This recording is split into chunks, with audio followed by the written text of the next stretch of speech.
क्या है भैया? अब देखिए हम लोग क्या पढ़ने वाले भी।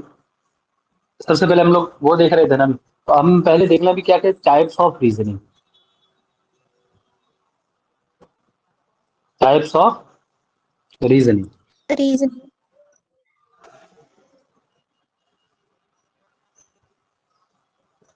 है ना। टाइप्स ऑफ रीजनिंग, ये दो प्रकार के हमारे, है ना। There are two types. कितने प्रकार हैं भैया?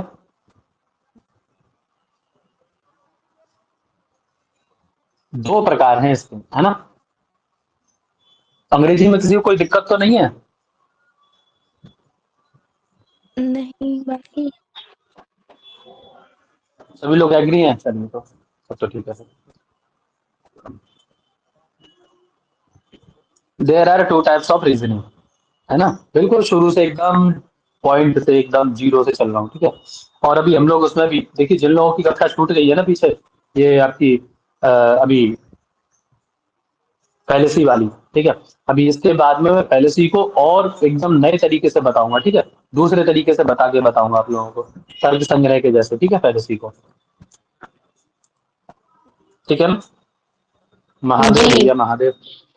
हाँ, महादेव जोशी जी। चलिए, महादेव की ही कृपा है सब पे। हाँ, पहला क्या है भैया? Inductive reasoning. क्या है भैया? Inductive reasoning. इंडक्टिव रीजनिंग, है ना।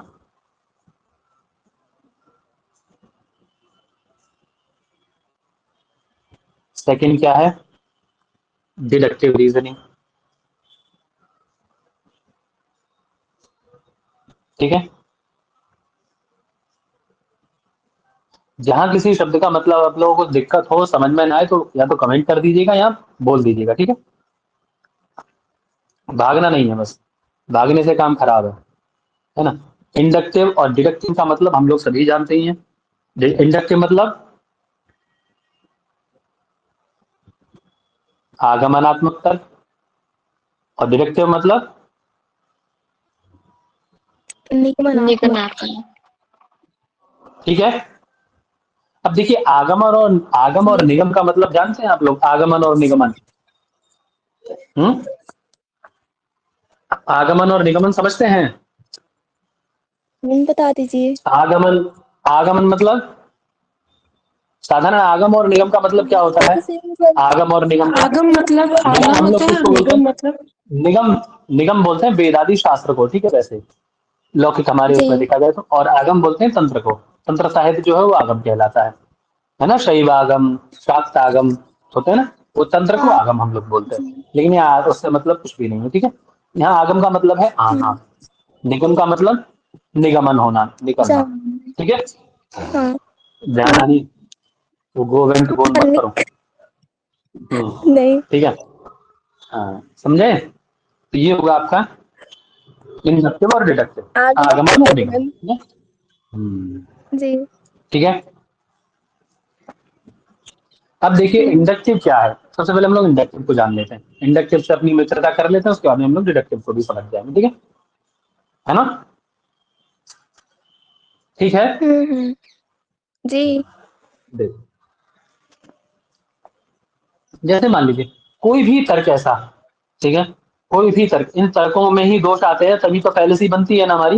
ये तर्क हैं हमारे दो, जी। इनमें जब दोष आ जाता है तभी फैलेसी बनती है, ठीक है, ये समझ लीजिएगा। इसीलिए फैलेसी को भी इसके बाद लूंगा मैं।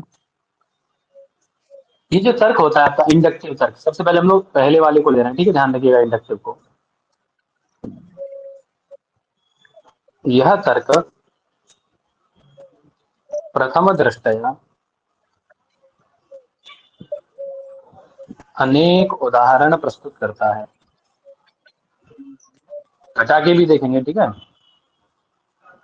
हम्म। है ना। अनेक उदाहरण प्रस्तुत करता है, जिनके आधार पर ये हम क्या करते हैं, इन उदाहरणों के आधार पर हम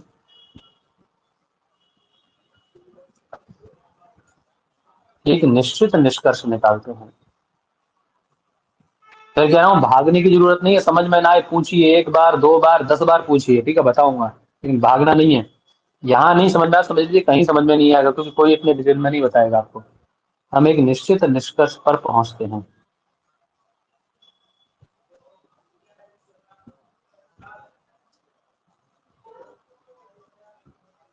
ठीक है, या प्रयास करते हैं, जी। है ना, ये कह सकते हैं कि प्रयास करते हैं। ठीक है, निष्कर्ष पर पहुंचने का प्रयास करते हैं, पहुंचते हैं। ठीक है, हम्म। लेकिन क्या होता है भैया, लेकिन इसमें हमें, इस प्रक्रिया में समय लगता है ना। जी। अब कैसे लगता है वो सब घटा के बताऊंगा, अभी घबराने की जरूरत नहीं है ना। ठीक है, ये टाइम टेकिंग प्रक्रिया है। कैसी है भैया, टाइम टेकिंग टाइम है, बहुत टेकिंग, टाइम देती है समय लगता है। निष्कर्ष देने में आपको। हाँ। कोई भी निष्कर्ष देने में क्या देती है भैया, टाइम देती है आपको, है ना, समय ले लेती है आपका। ठीक है, जी। क्या ले लेती है, समय ले लेती है आपका। जैसे समझिए क्या है, जैसे मैं कहूं कि बालक की मृत्यु हुई, बालक ने जन्म लिया था, जन्म लिया था। ठीक है, गाय की मृत्यु हुई क्योंकि गाय ने जन्म लिया था, है ना।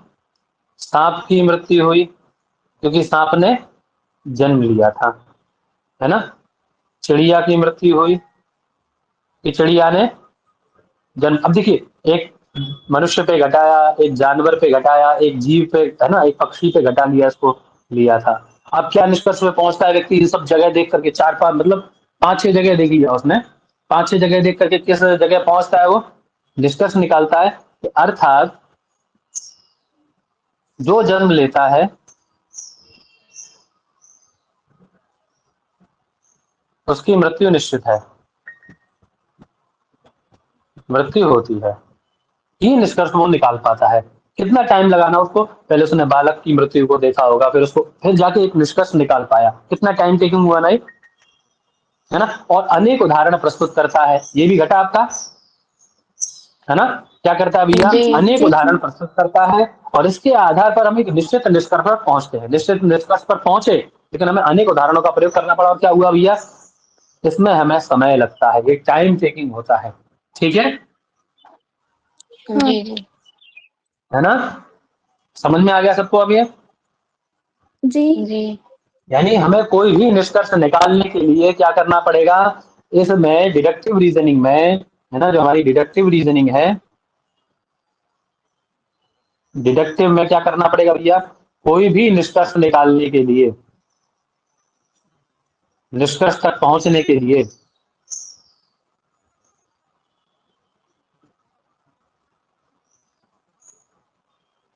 ठीक है, क्या करना पड़ेगा हमें,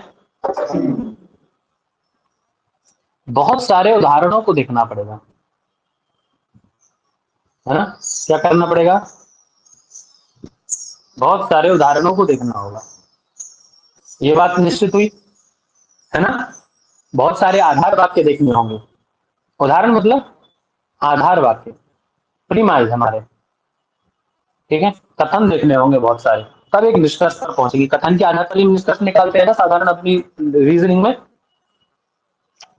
हाँ। जी जी। जैसे समझ लीजिए, ये भी डिडक्टिव ही है आपका। जैसे मैं कहूं कि रसोई में महानस में आग होती है ना, महानस में वन ही है ना, चत्वर में वन ही है, गोष्ठ में वन ही है ना। ऐसे करके मैं बहुत सारे उदाहरण देके कहूँ आपको, अतः पर्वत में जहां जहां धूम होता है वहां वहां वन ही होती है। तो ये क्या हुआ, डिडक्टिव का एक रीजनिंग हुई आपकी, क्या हुआ, डिडक्टिव तर्क हुआ है। कैसा हुआ भैया, कौन तर्क हुआ ये, डिडक्टिव। डिडक्टिव। डिडक्टिव रीजनिंग हुई। ठीक है, हम्म। समझ में आ गया, जी जी जी समझ में आ गया। जी हम्म, अच्छे से समझ में आ गया सबको ये? हाँ एकदम अच्छे से। हम्म। और इसका एक और पार्ट आप लिख सकते हैं, एक लाइन तो वो आपको लिखवा दी मैंने, है ना। अब एक लाइन और लिख सकते हैं इसमें आप, कि ये जो आपका डिडक्टिव रीजनिंग मेथड है, इस मेथड में आप क्या करते हैं भैया, इंग्लिश में लिख दूं हिंदी में लिखूं?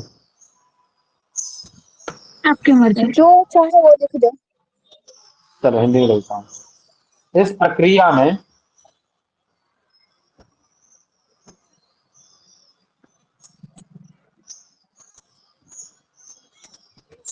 हम अनुभवजन्य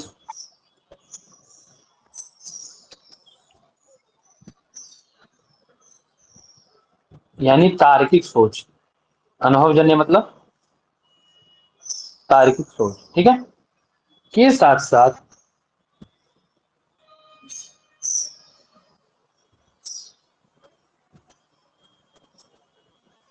उदाहरणों, है ना, उदाहरण मतलब आधार वाक्यों, है ना। अब एक आधार वाक्य पे तो निकालते नहीं, इसलिए मैंने बहुवचन किया, ठीक है। आधार वाक्यों, है ना,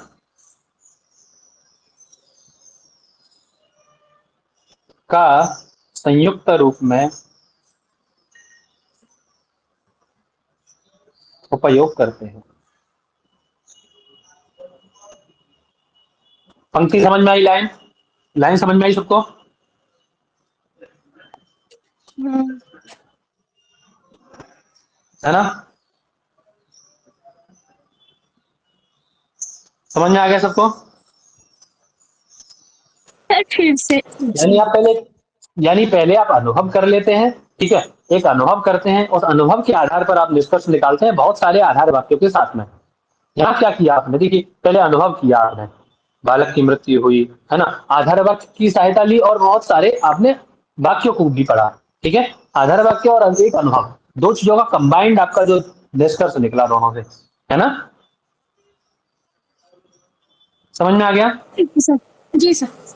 यानी अनुभव मतलब पूर्व ज्ञान, आपका जो पूर्व ज्ञान था। मान लीजिए आप भूल जाते कि महानस में, महानस में और महानस में क्या होता है, महानस में आपने पहले देखा, पहला ज्ञान क्या हुआ महानस में, महानस में आपने जो ज्ञान किया उस ज्ञान को आप भूल जाए, आप ये निष्कर्ष निकाल पाएंगे कि पर्वत में वो नहीं है। अब सीधा अपना वहां से कनेक्ट कीजिए आप तर्क भाषा से, तर्क भाषा में मैंने आप लोगों को पढ़ाया था, तर्क भाषा में मैंने आप लोगों को पढ़ाया था। एक मिनट, गुरु जी का फोन है, ना।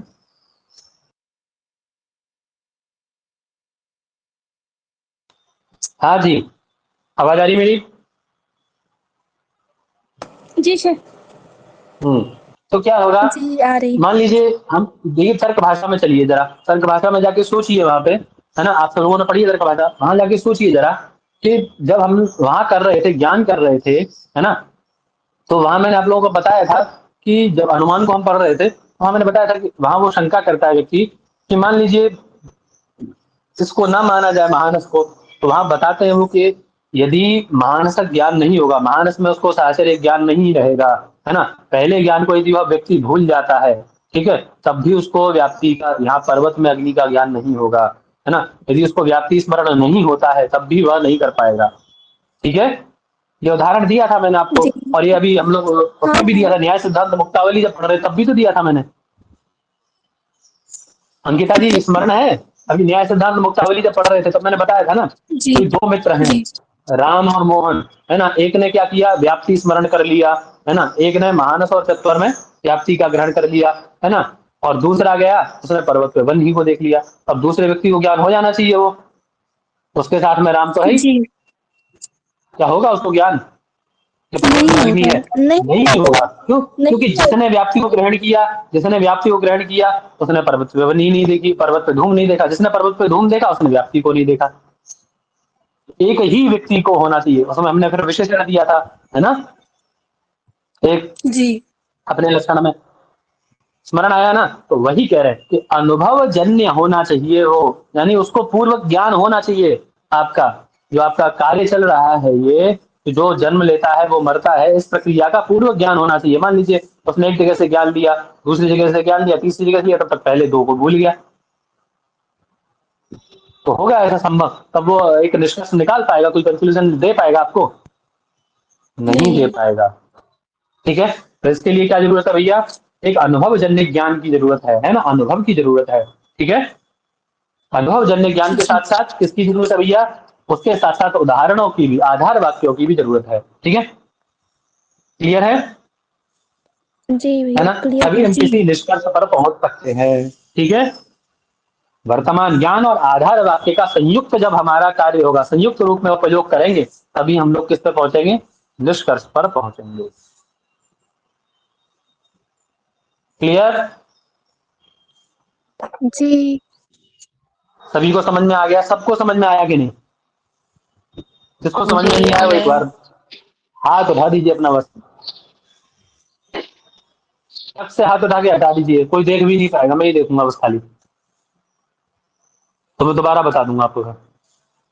जिसको समझ में नहीं आया, आ गया सबको मतलब? चलो सब तो ठीक है।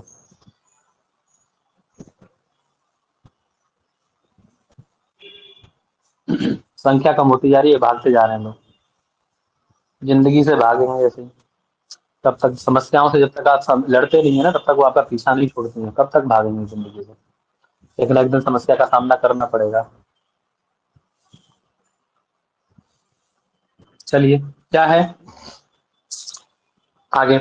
ये आपको समझ में आया अच्छे से सबको, है ना? सबको समझ में आ गया ना? अब देखिए, अब हम लोग क्या कहते हैं भैया, अब हम देखते हैं थोड़ा सा इंडक्टिव रीजनिंग का प्रोसेस देखते हैं। किसका भैया? इंडक्टिव रीजनिंग का। ठीक है ना? जी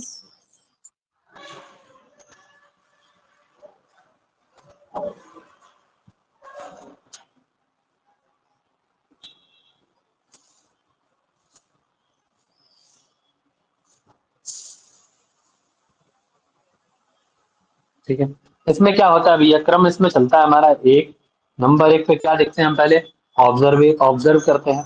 ठीक है, ऑब्जर्वेशन। ऑब्जर्व जानते हैं सब लोग? इतनी इंग्लिश तो सभी जानते होंगे आजकल। जानते जी हैं। जी देखना। ऑब्जर्वेशन, है ना? हम्म ऑब्जर्व करते हैं पहले, फिर क्या करते हैं? थ्योरी बनाते हैं, है ना? क्या करते हैं भैया? थ्योरी बनाते हैं। फिर तीसरे नंबर पे क्या करते हैं? है ना? फिर कोई निष्कर्ष हम लोग निकालते हैं। ठीक है, फिर निष्कर्ष निकलता है हमारा।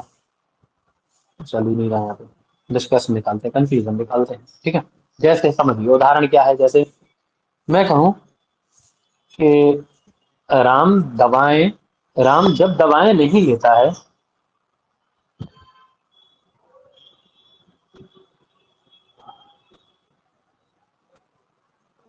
तो वह अस्वस्थ हो जाता है।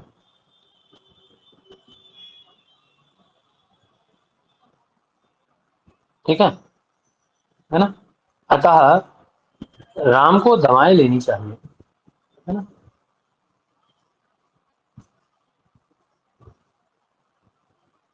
ठीक है, अब निष्कर्ष क्या निकाला मैंने? क्योंकि राम अस्वस्थ है। क्या है भैया? क्योंकि राम क्या है? अस्वस्थ है। अस्वस्थ। अस्वस्थ। ठीक है, क्योंकि राम क्या है? अस्वस्थ है। अब देखिए, ऑब्जर्व किया मैंने कि राम जब जब दवाएं नहीं लेता है, तो तब अस्वस्थ हो जाता है। हम लोग के देखते हैं ना एक चीज है, मान लीजिए छोटे बच्चे होते हैं, छोटे बच्चों में हम लोग ये चीज ऑब्जर्व करते हैं, है ना? या अपने आप में भी देखिए, जैसे कोई चाय का आदी है, कोई व्यक्ति चाय का या कॉफी का कोई व्यक्ति आदी है। ठीक है, तो वो कहते हैं ना, यार आज सुबह से चाय नहीं मिली, एक भी सर में दर्द हो रहा है। कहते हैं ना लोग, आज सुबह से चाय नहीं मिली, एक भी सर में दर्द हो रहा है। एक चाय मिल जाए तो सर दर्द दूर हो जाए, थोड़ा थकान बहुत हो रही है, चाय मिल जाए थकान दूर हो जाए। इसका मतलब कि जब जब उसे चाय नहीं मिलती है, वो तब तक क्या क्या हो जाता है, अभी अस्वस्थ महसूस करता है अपने आप को, है ना? अतः हम्म, उसे चाय पीनी चाहिए, है ना? क्यों? क्योंकि वह चाय का आदी है, चाय एडिक्ट है चाय का, आदि है। आदी हो चुका हम्म है ना? ये निष्कर्ष निकलता है, क्योंकि वह चाय का आदी हो चुका है। समझ में आया? जी हाँ जी सर। अब यहाँ क्या करते हैं? पहले पहले हम कोई निष्कर्ष देखते हैं, क्योंकि वह अस्वस्थ है। अस्वस्थ है मतलब जब वह दवाई नहीं लेता, यानी वह चाय का आदी है। जब वह चाय नहीं लेता है, तो हम फिर क्या करते हैं? ऑब्जर्व करते हैं, थ्योरी देखते हैं, है ना? तो पहले क्या करते हैं, निष्कर्ष को देख करके उसकी अवधारणाओं पर विचार किया जाता है। इसमें क्या किया जाता है भैया, इंडक्टिव में क्या किया जाता है, अवधारणाओं पर निष्कर्ष को देख करके, इसको एक लाइन में लिख लीजिए, निष्कर्ष को देखकर अवधारणाओं पर विचार होता है।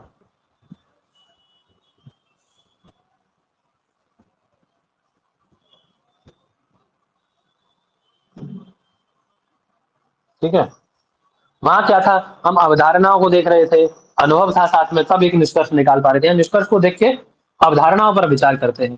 ठीक है जी है ना? और विचार करते हैं, फिर एक धारणा बनाते हैं मन में, है ना? एक धारणा, एक थ्योरी बनाते हैं, एक सिद्धांत बनाते हैं।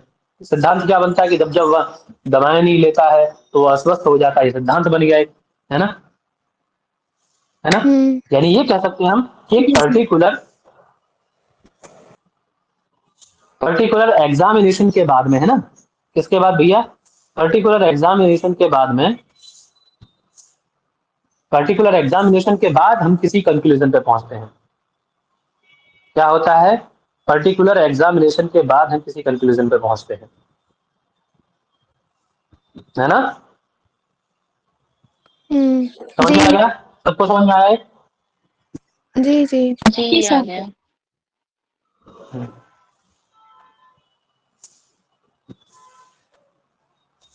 चलिए, अब आगे देखते हैं क्या है ना, और अच्छे से समझते हैं इसको।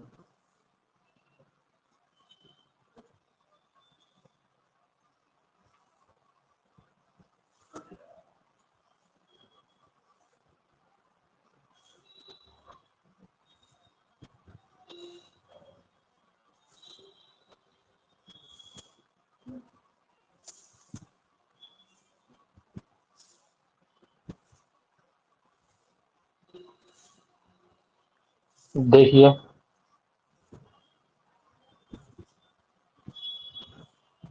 समझ में आई है इंडिरेक्टिव की बारे में अच्छे से? जी आया समझ में अच्छे से। जी आ गया। ठीक है ना?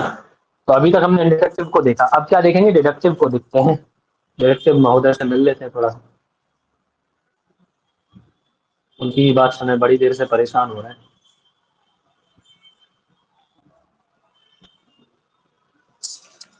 राम राम। क्या हुआ?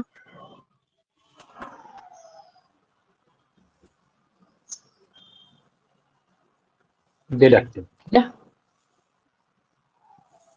डिडक्टिव रीजनिंग, ठीक है। इसको हम लोग क्या कहते हैं, इसका एक अपर नाम भी है, क्या है, टॉप टू डाउन। क्या बोलते हैं, टी है ना, टॉप टू डाउन। हाँ। हम्म। क्या बोलते हैं भैया इसको, टॉप टू डाउन, है ना? Top to down. Hmm. Top to down दोनों नाम से जानिएगा, टॉप टू डाउन रीजनिंग भी बोलते हैं, या तो डिडक्टिव रीजनिंग बोलिए, टॉप टू डाउन रीजनिंग बोलिए, ठीक है।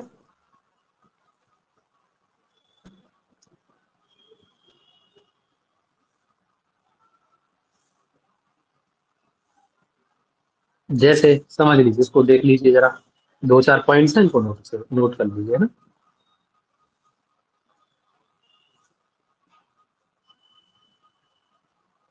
ये तर्क एक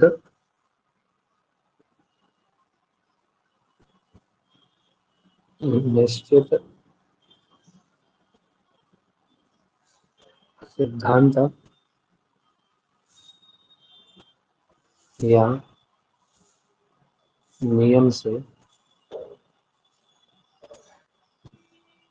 संबंधित होते हैं, ठीक है।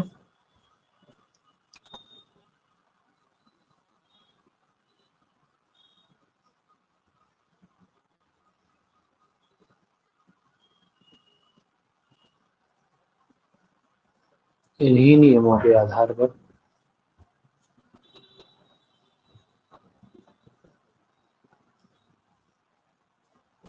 विभिन्न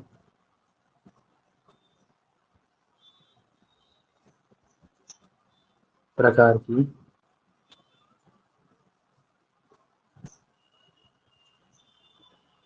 सूचनाओं को प्राप्त किया जाता है। सूचना यानी निष्कर्षों को, ठीक है। ये चलेगा ये सूचनाओं को यानी निष्कर्षों को प्राप्त किया।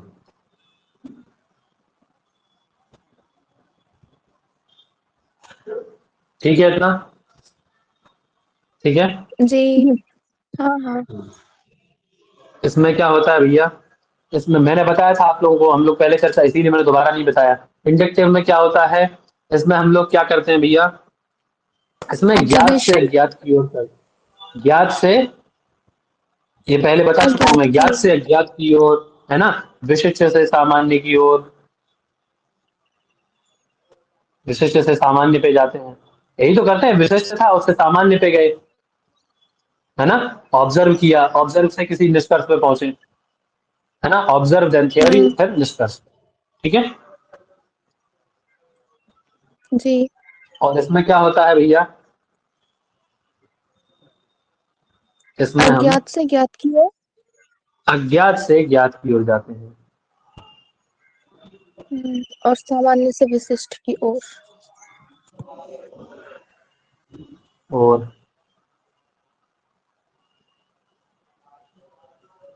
सामान्य से विशिष्ट। विशिष्ट की ओर, ठीक है। अब वो मूर्त से अमूर्त की ओर वगैरह सब मैंने आप लोगों को बता ही दिया है, ठीक है। ध्यान रखिएगा उसका, वो सब भी इसी में लिख लीजिएगा, है ना। जैसे मान लीजिए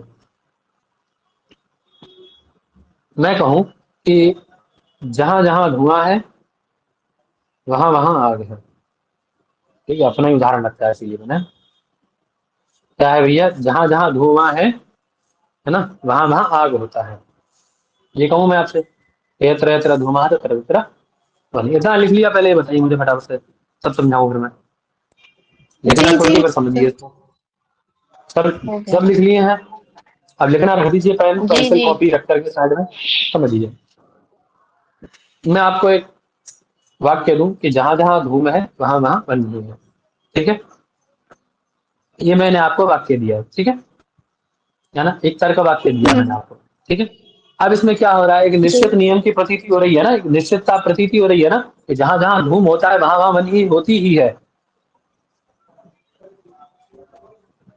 निश्चित समझ में आ रहा है ना, कि जी। निश्चित साहचर्यता समझ में आ हाँ। रही है ना इसमें, जी बिल्कुल। नहीं समझ में आया, नहीं समझ में आया। आया। अरे आया आया। साहचर्य समझ में आया इसमें ना, सबको आया समझ में। तो हमने क्या कहा था, ये तर्क कैसे होते हैं भैया, एक निश्चित सिद्धांत या नियम से संबंधित होते हैं, कोई निश्चित सिद्धांत से हम्म। संबंधित होते हैं ये, ठीक है। एक निश्चित जी। अवधारणा बनती है व्यक्ति के मन में, ठीक है, कि जहां जहां धुआं होगा वहां वहां आग होगी, ठीक है। आग होगी। हम्म। क्लियर है ना। जी। और इन आधार वाक्यों में क्या होता है भैया, इन वाक्यों में क्या होता है ना, इनके जो आधार वाक्य होते हैं, इनमें आधार वाक्यों के द्वारा ही निष्कर्ष निकाले जाते हैं। आधार के विभिन्न प्रकार की सूचनाओं से निष्कर्षों की प्राप्ति होती है। तो आधार वाक्य होंगे आपके, उन्हीं के आधार पर हम क्या करेंगे, कोई निष्कर्ष निकालेंगे, ठीक। समझ में आया जी इतना, जी जी आ जी। गया। हाँ। सबको आया समझ में ये, अर्थात यानी हमारा आधार वाक्य यदि सही है, आधार वाक्य मतलब कथन, समझ लीजिएगा, ठीक है। आधार वाक्य यदि सही जी। है तो जी। निष्कर्ष कैसा होगा, निष्कर्ष भी सही होगा, है ना। आधार वाक्य गलत है हम्म। तो निष्कर्ष भी गलत हो जाएगा। गलत हो रहा है। समझ में आया बच्चा, समझ में आया सबको, जी।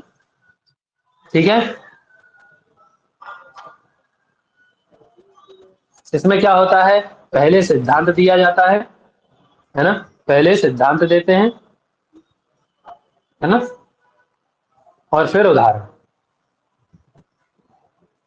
फिर उदाहरण, ठीक है। उसमें क्या था, पहले उदाहरण फिर सिद्धांत।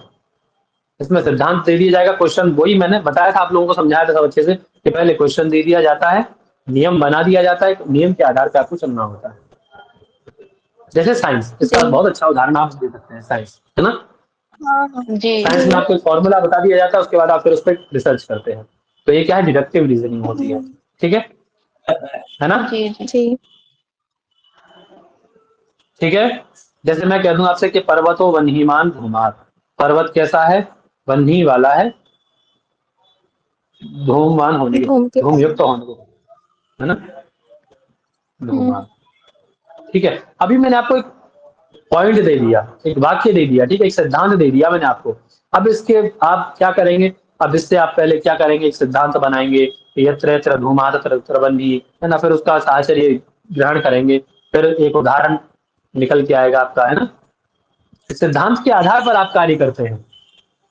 ठीक है, हम्म टॉप से डाउन जाते हैं, ऊपर से नीचे जाते हैं आप, इसमें नीचे से ऊपर नहीं आते, ऊपर से नीचे जाते हैं, टॉप टू डाउन होता है। ठीक है, जी क्लियर है ना? जी जी जी अज्ञातता थी आपके पास में, आप नहीं जानते थे उस विषय के बारे में, है ना। आप नहीं जानते थे कि पर्वत पे धुआं है, मतलब नहीं है यार, आप ऐसे ही बैठे थे, मैंने कहा देखो ये पर्वत है, दिखाई दे रहा है तुम्हें? हाँ आ गए। बोले अच्छा, कैसे कह रहे हैं आप आ गए? हमें तो नहीं पता। बोले देखो जाके आ गए। आपने देखा, मानस में गए, चित्तौड़ में गए, गोष्ठ में गए, है ना। तब फिर आप बोले हाँ आप सही कह रहे थे सर, वहाँ हम पर्वत पे आ गए, तुमने महानस में देखा।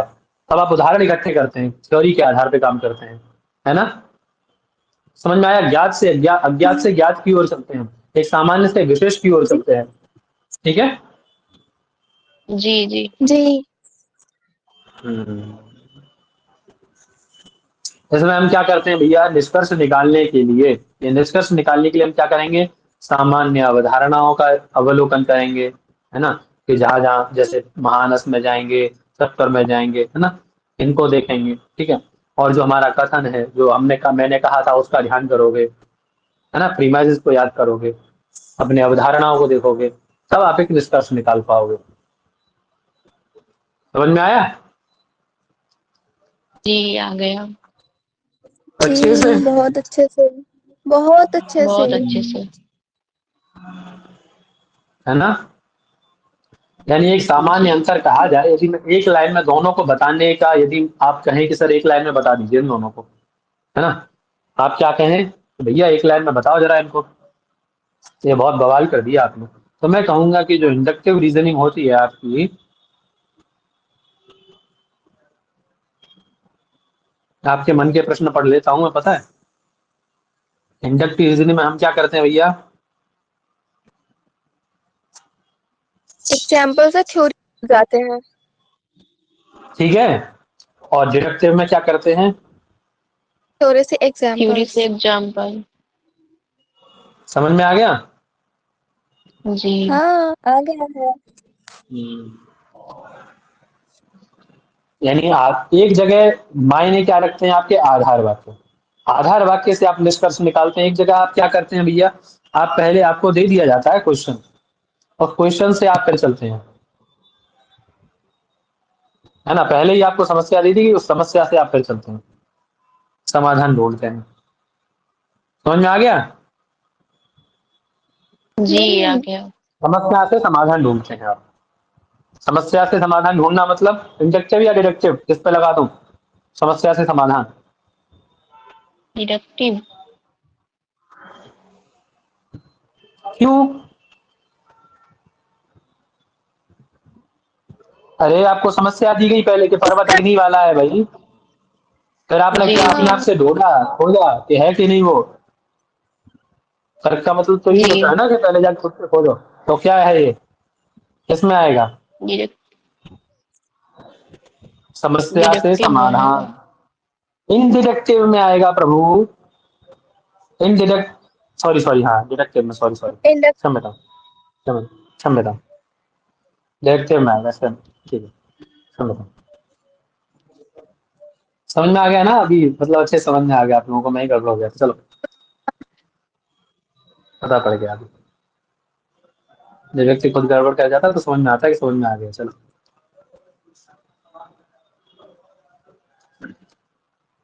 देन आगे चलें फिर। जी जी हम्म,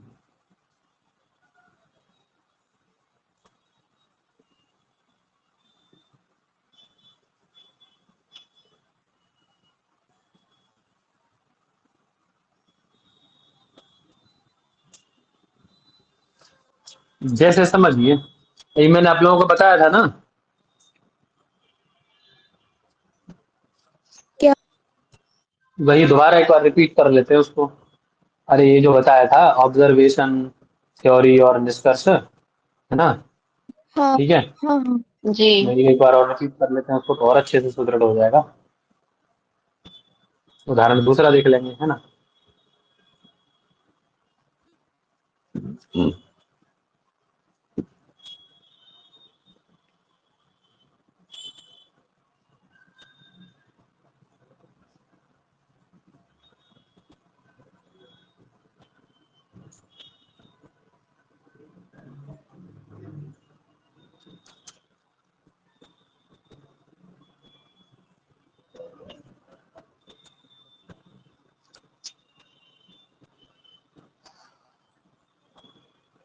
आवाज आ रही है मेरी?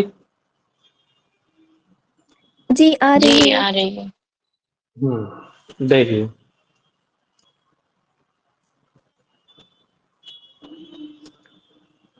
अभी डिडक्टिव को ही देख रहे थे ना हम लोग, हमने क्या अवधारणा बनाई थी इसमें, सामान्य से विशेष की ओर चलते हैं हम लोग। इसमें क्या करते हैं भैया, सामान्य से जनरल टू स्पेसिफिक, विशेष है ना? हाँ जनरल टू स्पेसिफिक।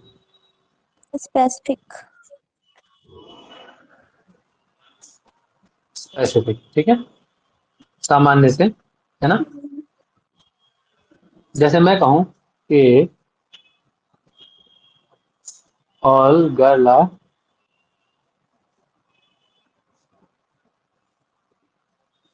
स्मार्ट, ठीक है। दूसरा जी मेरी प्रेमिस क्या होगी, सुधा इज ए गर्ल, है ना? ठीक है। जी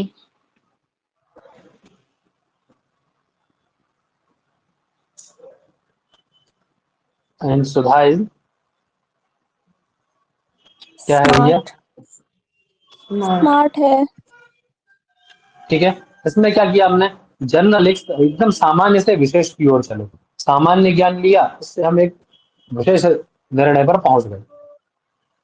जी समझ में आया है ना? जी आया। हम्म, ठीक है। इसमें क्या होता है भैया, मैंने आप लोगों को बताया था, स्टेटमेंट यदि सत्य है तो कंक्लूजन सत्य होगा, भी ठीक है, करेक्ट ही होगा। जी है ना? हम्म है ना? इसमें क्या होता है, एक और पॉइंट देखिए, इसमें जो आपका कंक्लूजन होता है यानी जो निष्कर्ष होता है ना, वह अंतर्निहित होता हम्म है किसमें भैया,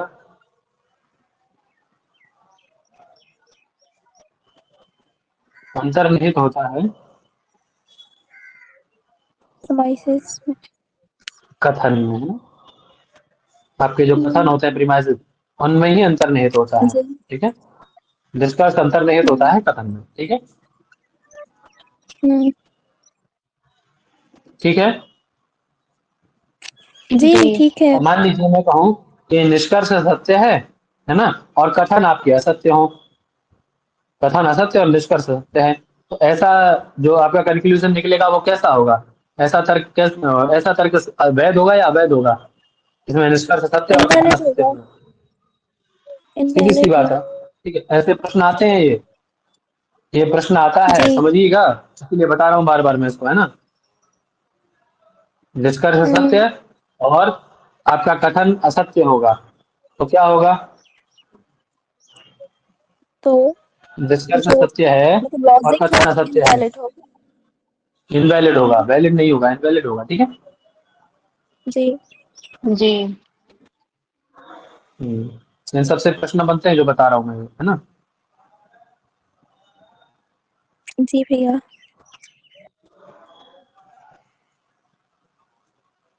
अब देखते हैं आपके इसके इनडिडक्टिव के फीचर देखते हैं ना, बहुत चर्चा कर ली डिडक्टिव पे।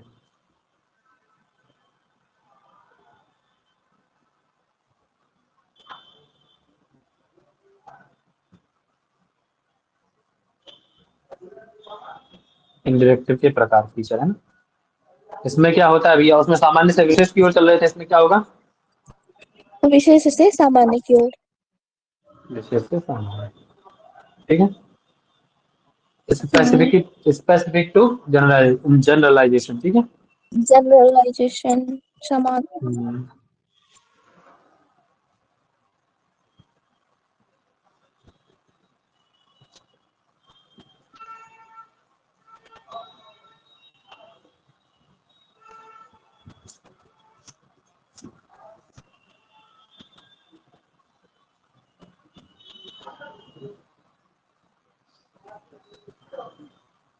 इसमें क्या होगा, और देखिए पॉइंट 1 हो गया, पॉइंट 2 क्या है इसका,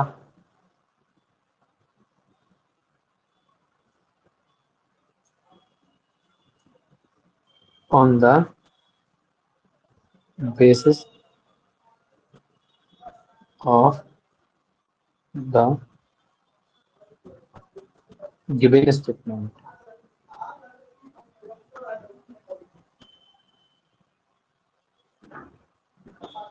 ये किसका था इतना, यहाँ तक किसका था, ये कंक्लूजन बेस्ड होता है, जो हमारे द्वारा निष्कर्ष दिया गया उस पर। यदि निष्कर्ष सत्य है तो आपका कंक्लूजन सत्य, कंक्लूजन असत्य तो निष्कर्ष असत्य।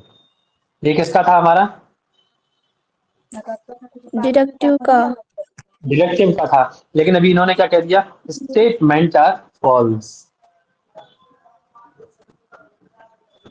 ठीक है। यानी जो कथन दिया है आपने, है ना, ठीक है, जो आपने कथन दिया, जो आपका कथन है, उस कथन के आधार पर जो निष्कर्ष होगा वो असत्य होगा, ठीक है। कथन के आधार जी पर जो निष्कर्ष होगा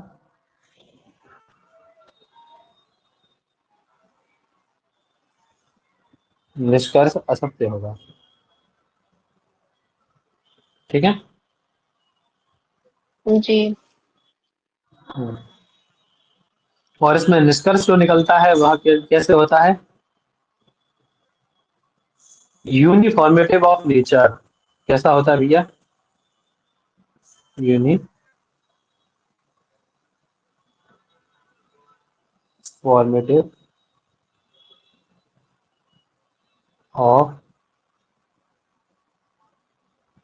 नेचर, ठीक है। यानी प्रकृति की समरूपता के आधार पर होता है इसमें निष्कर्ष,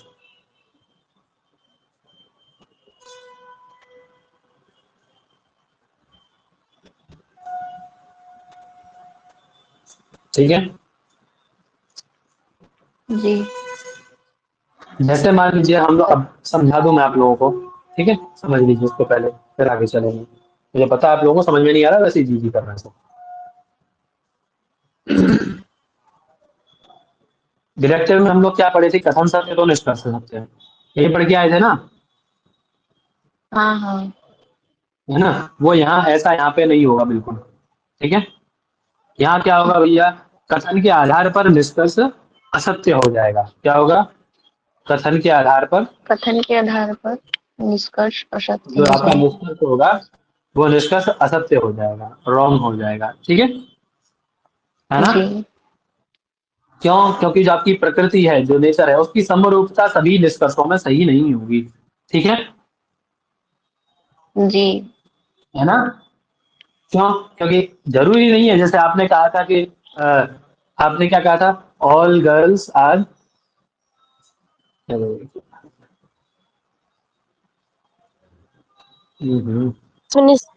कथन भी गलत होता है।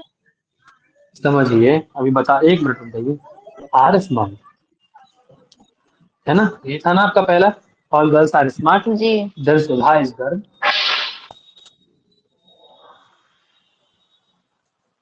ठीक है, देन फोर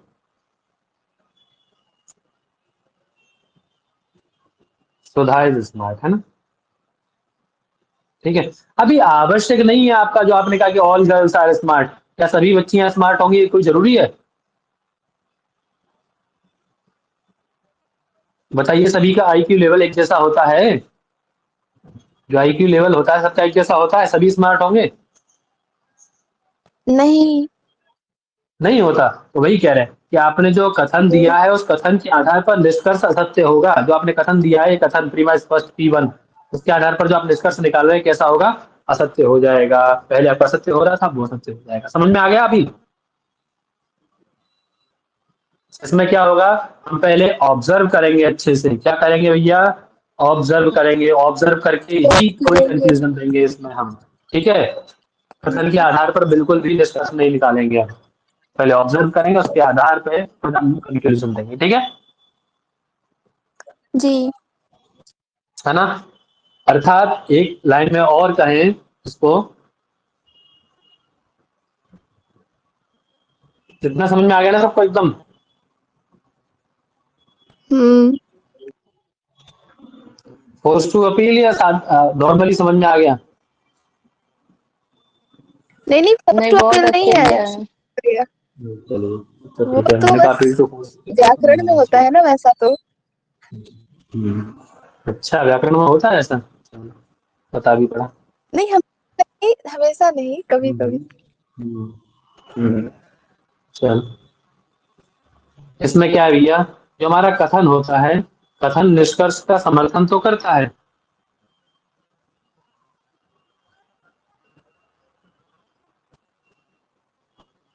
जल्दी लिखने के चक्कर में राइटिंग बहुत गड़बड़ हो जाती है। एक तो पेन गड़बड़ कर रहा है आजकल।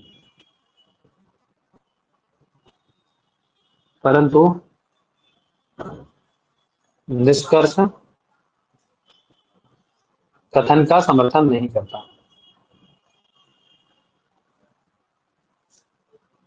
अर्थात वही व्याप्ति याद कर लीजिए। यत्र यत्र धूमः तत्र तत्र वह्नि, ये तो संभव है। लेकिन यत्र यत्र वह्नि तत्र तत्र धूमः संभव है?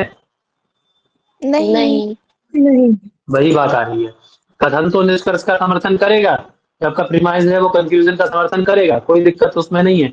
लेकिन जो निष्कर्ष है आपका, वो निष्कर्ष कथन का समर्थन कभी नहीं करेगा। समझ में आया इसमें? ठीक है? जी।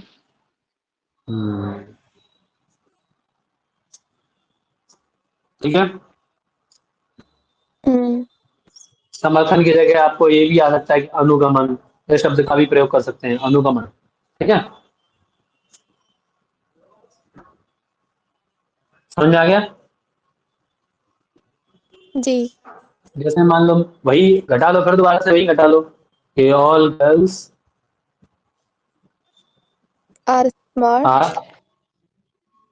स्मार्ट, है ना? अब ये कथन था आपका, है ना?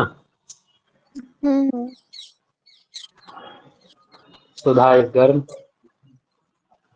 Therefore Sudha Sudha is smart. Smart. ठीक है? अब देखिए, जो कथन है आपका, है ना, ये कथन निष्कर्ष का समर्थन तो कर रहा है। जो आपका निष्कर्ष निकला इसका समर्थन कर रहा है ना? हाँ। लेकिन आप और देखिए, क्या बैकग्राउंड ये में निष्कर्ष आपके, लेकिन इसका समर्थन कर रहा है ये क्या? ये जो आपका सेकंड कथन है इसका, कि सुधा इज गर्ल, है ना, कि सुधा इसीलिए स्मार्ट है। हो सकता है सुधा का IQ लेवल कम हो भाई। हम्म, हो सकता है। समझ में आ रहा है ना? लेकिन ये जो निष्कर्ष है हम्म। आपका, ये निष्कर्ष समर्थन नहीं करता कथन का आपके। हम्म। है ना? क्यों? क्योंकि यहाँ जो निष्कर्ष है, इसका हम लोग पहले परीक्षण करते हैं। क्या करते हैं भैया? इसका पहले परीक्षण करेंगे कि वो जो सुधा है वो भी विद्यमान है कि नहीं।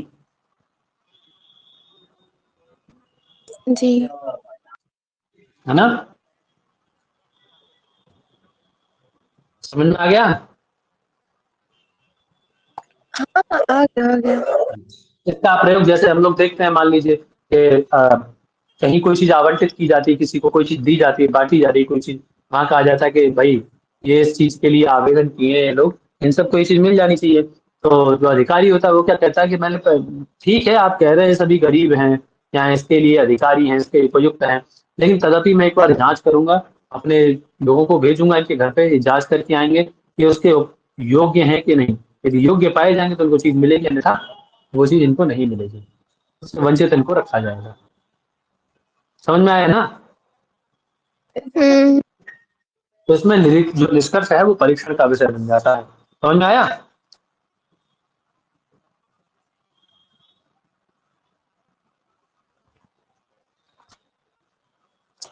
ये आपकी इंडक्टिव डिडक्टिव रीजनिंग हो गई। क्लियर एकदम? जी एकदम क्लियर।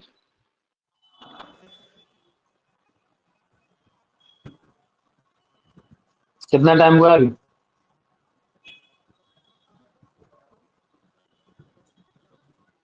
नौ बज गया। चलो आधा घंटे और देख लेते हैं थोड़ा सा, है तो बहुत, लेकिन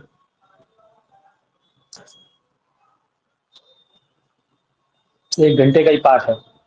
4 बजे से करें क्या? जी 4 बजे ठीक रहेगा। आप लोग इसको जब तक डाइजेस्ट करिए, है ना? जी जी डाइजेस्ट करने में तो टाइम लगता है। रिकॉर्डिंग चल रही है अभी तक।